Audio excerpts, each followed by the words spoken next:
খুশির ব্যাপার হচ্ছে আজ আমাদের স্টুডিওতে রয়েছেন ফজলুর রহমান বাবু, তার সাথে কথা বলে নিতে চাই এবারে। আপনাকে শুরুতেই স্বাগত জানাচ্ছি এবং ধন্যবাদ, আপনি অসুস্থতার মধ্যেও এসেছেন, আমাদেরকে সময় দিয়েছেন। এখন সুস্থ আছি। সম্প্রতি আপনার ওপেন হার্ট সার্জারি হয়েছে, সেটা হয়তো আপনার যারা দর্শকরা আছেন, ভক্তরা আছেন, তারা জানেনও। আপনি সুস্থ আছেন, এই খবরটিতে নিশ্চয়ই তারা আনন্দিত হবেন। আমরা যদি একটু কাজের প্রসঙ্গে আসি, চলতি মাসে আপনার একটা সিনেমা মুক্তি পেয়েছে, মাস্তুল। এটাতে কেমন সাড়া পাচ্ছেন এবং এখানে আপনার অভিনীত চরিত্রটি সম্পর্কে যদি আমাদেরকে বলেন। এই সপ্তাহ শেষ হলো আর কি, এক সপ্তাহ মাস্তুলের। এই ছবির সম্পর্কে বলতে গেলে বলতে হয় যে এটা আসলে মোহাম্মদ নুরুজ্জামানের ছবি, এবং মোহাম্মদ নুরুজ্জামান হচ্ছেন সেই ধরনের চলচ্চিত্রকার যারা স্বাধীন চলচ্চিত্র বানান, ইন্ডিপেন্ডেন্ট ফিল্ম মেকার। তো ওনারা যে ধরনের ছবি বানান সেটা আসলে আমরা যে ছবি দেখে দীর্ঘদিন দেখে যে অভ্যস্ত এক ধরনের ফরম্যাটের একটা ছবি, সেই ছবি না। একেবারে একটা গল্পকে ওনার মতো করে ভিন্নভাবে, ভিন্ন দৃষ্টিতে দেখে গল্পটা বলেন। এটা মূলত একটা জাহাজের কিছু মানুষের গল্প। উনি এই জাহাজের ভেতরের মানুষগুলোকে দিয়েই কখনো কখনো রূপকভাবে বাংলাদেশকে দেখানোর চেষ্টা করেছেন, আমাদের সমাজকে দেখানোর চেষ্টা করেছেন। সেখানে প্রতিটি চরিত্রকে নানান ডাইমেনশনে দেখার সুযোগ আছে। যেমন মাস্টার, যিনি জাহাজের মূল দায়িত্বে যিনি থাকেন, ক্যাপ্টেন আর কি, তারপরে সুকানি, তারপরে বাবুর্চি, তারপরে মেশিনম্যান, হ্যাঁ, ড্রাইভার।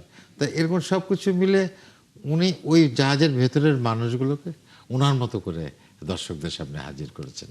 তবে এখানে যেহেতু ওই অর্থে যেটা প্রথমে বললাম যে ফরম্যাটে হয়তো একটা গান নাই, একটা হয়তো নাচ নাই, মানে বিনোদনের যে উপাদান আমরা সাধারণত বাণিজ্যিক ছবির যে উপাদানগুলো থাকে সেইগুলো তো অনুপস্থিত। তো সেই জায়গা থেকে আমরা তো খুব স্বাভাবিক, মানে মাছ পিপুলের কাছ থেকে হয়তো আমরা সারাটা পাবো না, কিন্তু যারা ভালো দর্শক, যারা সিনেমা নিয়ে ভাবেন, সিনেমা দেখেন, হ্যাঁ, সিনেমা নিয়ে আলোচনা করেন, তাদের কাছে এই ছবিটি ভালো লাগছে। এর আগের ছবিটি গত বছরের বোধহয় শেষের দিকে বেহুলা দরদি নামে একটা সিনেমা আপনার মুক্তি পেয়েছিল। সেখানে বেহুলা দলের আর কি নাচারি দলের আপনি প্রধান হিসেবে চরিত্রটি আপনি প্লে করেছেন। এই চরিত্রটির জন্য প্রস্তুতি কি ধরনের নিতে হয়েছিল?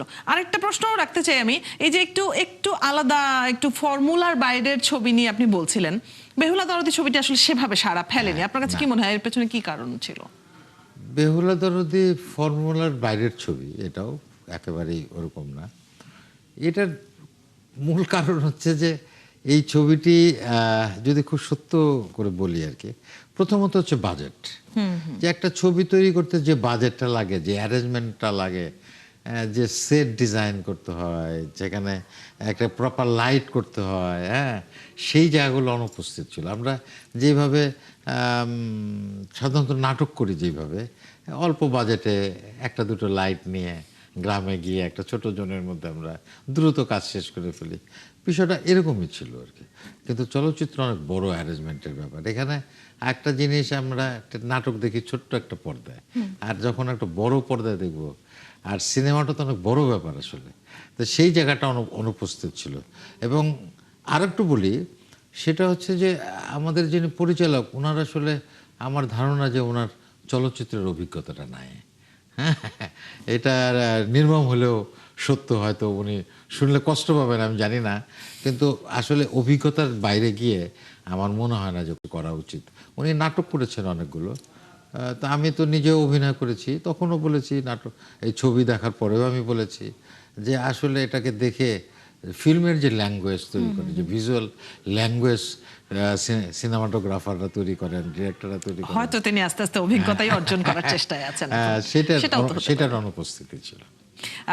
আমরা পরের কাজগুলো নিয়েও নিশ্চয়ই কথা বলবো, এবং আপনার কাজ তো আসলে অনেকগুলো প্ল্যাটফর্মেই দর্শকরা দেখেছে, সেগুলো নিয়ে আলোচনা করব। তবে আমরা যেহেতু শুরুতে অনেকখানি সময় বাইরে ছিলাম, আমরা একটু একটা বিরতি নিয়ে তারপরে আবার আলোচনায় ফিরি। আছেন একাত্তরে, চলছে আনন্দযোগ, আর আনন্দযোগে আজ আমরা কথা বলছি আমাদের প্রিয় অভিনেতা ফজলুর রহমান বাবুর সাথে। আবারও চলে যাই আলাপে, আমরা আলাপের জন্য আসলে খুব বেশি সময়ও পাবো না, তো আমি একটু জানতে চাই, ওটিটি প্ল্যাটফর্মে বাজিমাত করেছেন আপনি, রায়হান রাফির খাঁচার ভিতর অচিন পাখির জন্য আপনি পুরস্কার পেয়েছেন, হইচইয়ের রঙিলা কিতাবেও আপনি প্রশংসিত হয়েছেন।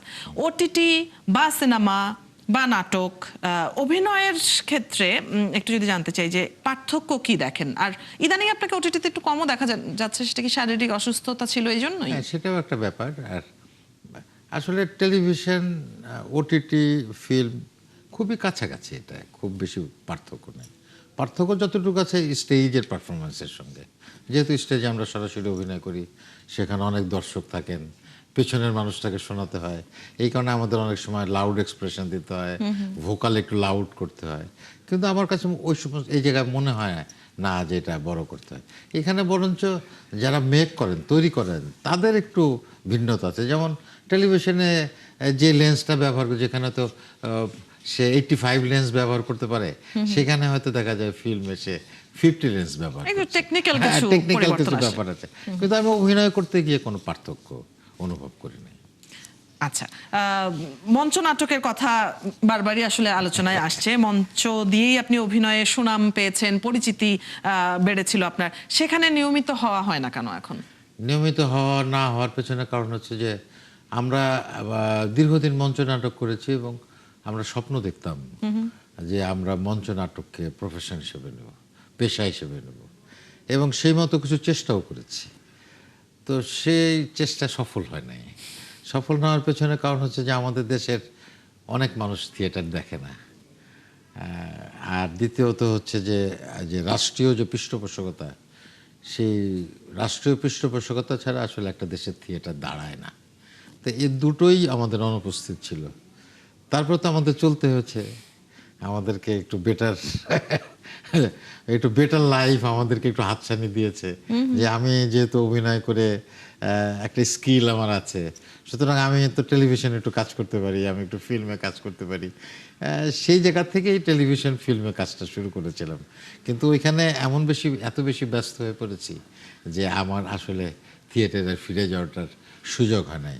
আর আপনারা জানেন যে স্টেজে একটা নাটক মানে শুরু থেকে শেষ পর্যন্ত মঞ্চে আনতে প্রায় 4 মাস সময় লাগে। তো এই 4 মাস সময় দেওয়াটা একজন অভিনেতার পক্ষে খুবই কঠিন হয়ে যায়। কঠিন। সামনের মাসে আপনার জন্মদিন, 66তম যদি ভুল না জি, করি। জি। তো জীবনের পাওয়া না পাওয়ার হিসাবের জায়গাটাতে এখন কি হিসাব করেন? না, পাওয়া না পাওয়ার হিসাবটা করি না, তবে মনে করি যে নিজেকে আমি সৌভাগ্যবান মনে করি। প্রথমত হচ্ছে যে আমি যে কাজটি করি, যেটাকে পেশা হিসেবে নিয়েছি, সেটা অনেক মানুষ দেখে, প্রশংসা করে, নানান কথা বলে, আলোচনা করে, সমালোচনা করে। আর এই অভিনয়ের এই পেশাটা তো একটা চমৎকার পেশা আমার কাছে মনে হয়। নিশ্চয়ই। একটা মানুষ কতগুলো মানুষের ভেতর দিয়ে কত রকম ভাবে জার্নি করে। হ্যাঁ, এটা একটা অদ্ভুত প্রফেশন আমার কাছে মনে হয়, এবং আমি খুব এনজয় করি এই পেশাটা। এই যে আমরা বলছিলাম শুরুতেই, আজকের শিরোনামের মধ্যেই ছিল যে আজ মহানায়ক উত্তম কুমারের জি, জি, প্রয়াণ দিবস। জি, তো এত বছর পরেও মানুষ কিন্তু একই চার্ম তার মধ্যে দেখতে পায় যখন পর্দায় দেখে। তো এরকম চরিত্রগুলো, এরকম বড় বড় শিল্পীরা আপনাদের সামনে তো তখন আইডল হিসেবেও নিশ্চয়ই ছিল যখন নিশ্চয়ই। এসেছেন। উত্তম কুমার তো আমার আইডলই আছে। কেন বলি, যে আজকে থেকে দেখেন কত বছর আগে, প্রায় 50-60 বছর আগে উত্তম কুমার ওই সময় যখন ভারতে বা আমাদের এই সাবকন্টিনেন্টে যখন খুব উচ্চকিত অভিনয় করতো সিনেমাতেও, তখন উত্তম কুমার কত আধুনিক অভিনয় করেছে, এবং ওই সময় উনি অনেক ন্যাচারালিস্টিক অ্যাক্টিং করতেন। সত্যি। এবং উত্তম কুমারকে আজকে শ্রদ্ধাঞ্জলি জানিয়ে আমরা একটা প্রতিবেদনও দেখব। আপনাকে তার আগে ধন্যবাদ জানিয়ে নেই, আজকের এই আয়োজনে আপনি সময় দিয়েছেন, এসেছেন। আপনাদেরকেও ধন্যবাদ। অনেক ধন্যবাদ। দর্শক, আমরা কথা বলছিলাম নন্দিত অভিনেতা ফজলুর রহমান বাবুর সাথে, তার জীবনের গল্পগুলো ছোট করে একটু শুনে নিলাম।